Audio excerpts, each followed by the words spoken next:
Hi, welcome back to the course. We're studying Vivace by Falckenhagen.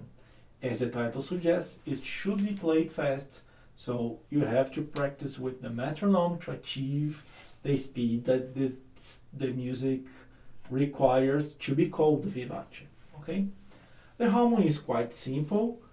You should be able to recognize the chord so far, especially because this piece is full of arpeggiated chords, so it's quite easy to recognize them in this piece.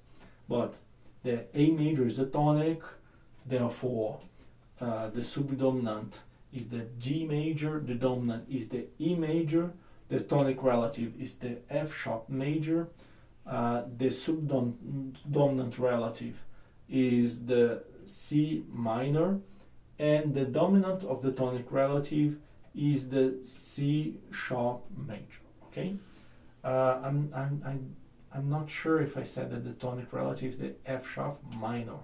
Okay, but it's the F sharp minor. If I made a mistake, I'm sorry. This piece is interesting not only for the speed and for the slurs, but also because it has an emula. A emula or a emiola is when a composer writes the piece in one measure formula, but it's written in a way that it should sound as if it were a different measure and formula. Usually emulas appear on the end of a phrase or a section. It happens exactly among the measures 6 and 7, 15 and 16, and the last two measures. So, because it's a 3/4 piece, you should be playing, as you start playing, 1 and 2 and 3 and 1 and 2 and 3 and 1. But when you go to those measures with emula, they change to measures with the 2 rhythm. So you should play beginning on measure 6, 1 and 2 and 1 and 2 and 1 and 2. Okay? Remember, beat 1 always is stronger. 1 and 2 and 1 and 2 and 1 and 2. And then it's back to the 3. Same on the end of this section. 1 and 2 and only 1 and 2 and 1 and 2. 1 and 2 and 3 and so in the end of the piece. 1 and 2 and 1 and 2 and 1 and 2. Okay? How do you recognize emulas? It demands practice. There is no secret of the emulas that if I tell you, you will be able to learn, master, and you will notice perfectly where are emulas in any piece of the repertoire. I wish I could do that, but I can't. So it demands some practice. Usually, but some hint is the third beat of one measure should be making meaning with the very first of the next measure, and the first of this next measure should be something that doesn't tie up with the rest of the measure. And if on the second beat there's some important event on the second beat, this is also something that marks a possible emula. Let's see what happens on measures 6 and 7. We have 1 and 2 and tonic and subdominant, and with the same rhythm, so it goes together. But most especially we have dominant tonic on the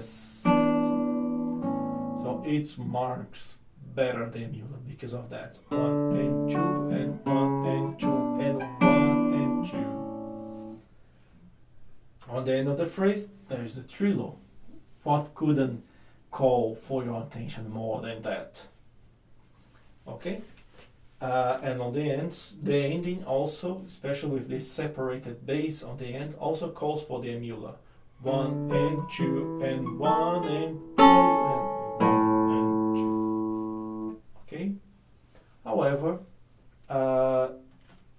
emulas is something optional. You could play as emula or as a normal measure, okay?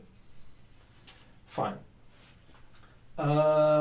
Let's go to some details. This piece, you should practice slowly each movement and singing out loud the notes with the metronome. Then you can stop playing and singing along and just working on the speed. But at least once on the beginning, you should practice in the pluck. Very fast movements.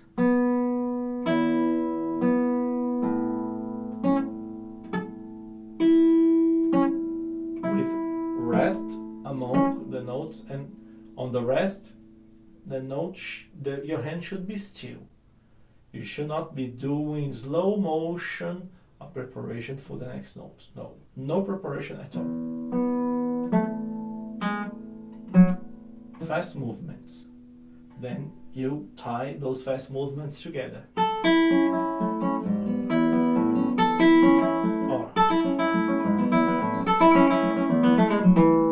But have been practicing fast movements all along, and it's easier for you to make fast movements that are separated together than to speed up slow motion movements. Okay? But work with a metronome. Work with a metronome. On the end of this section, beware of this trillo. You can play. I did so using the ritornello. You can play as a slur, or you can play it in two strings. Because it's long, you can alternate M, I, A, I, M, P, A, I, M, P. Fingers that are not close together. A with I, M with P. Never I am, never A, M. Only fingers that are not neighbor fingers. So. And beware of the tempo. Don't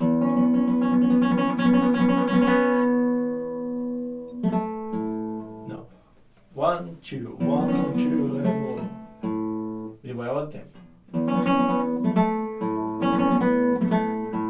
And on the B. And take off any C sharp. Okay.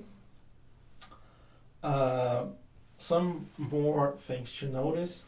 On measure 25, we have an arpeggio of F sharp minor, then C sharp major,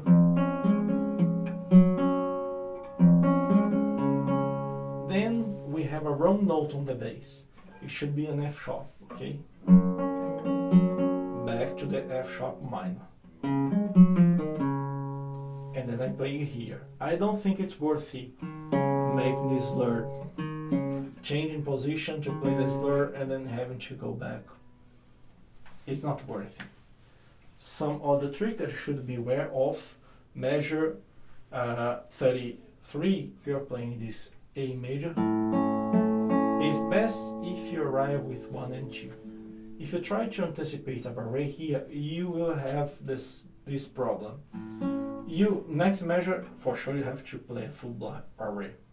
But if you're playing a half barré here and there, the change from the half barré to the full barré is quite difficult. It's best if you play 1 and 2, and then when it's time to play the G sharp, take off the 1, keep the 2, and the 1 is ready to play the barré. It's good to practice that with pluck. And then very fast for here and 1 off. And then C sharp and barré. Then you can make this movement quite fast if you practice that way. Other trick that you should beware is, we have many times in this piece this descendant scale on, we have E major chord with a descending scale B, A, G sharp, F sharp, E. And sometimes it's more interesting to end this last E with finger 2 and you have the finger 1 ready to play other notes. And other times it's more interesting to end with finger 1, so you are closer to play all the notes. So, because there are no fingerings written on this edition, I'm telling you how I finger. So, on measure 4, I end with finger 2, and I have my finger 1 ready to be the F sharp. Measure 8, I end with finger 1 because I have the 4 ready to play the A. Measure 12, like I did on measure 4, the same situation. On measure 20, I end with 1 because then I have my 2 ready for the what's coming next. Measure 24, end with 2 because I have my 1 free to play the barré. Measure 36, end with 1 because I'm ready to play the A. And on measure 40, it shouldn't be such a difference because it's a large jump anyway, and you're not doing that neither with 1 or 2, so it shouldn't make a difference. I prefer ending with 1, but it's just a matter of aesthetics. You can do as you please. Once again, practice with pluck slowly, at least 1 or 2 times, then play it slowly, singing out loud with note names, and then stop singing, practice slowly. By slowly, I mean 8 beat, 6 beats per measure, or 50 beats per measure, and go up until you reach the vivace speed that this work needs. When you are speeding up, you don't need to speed up beat by beat.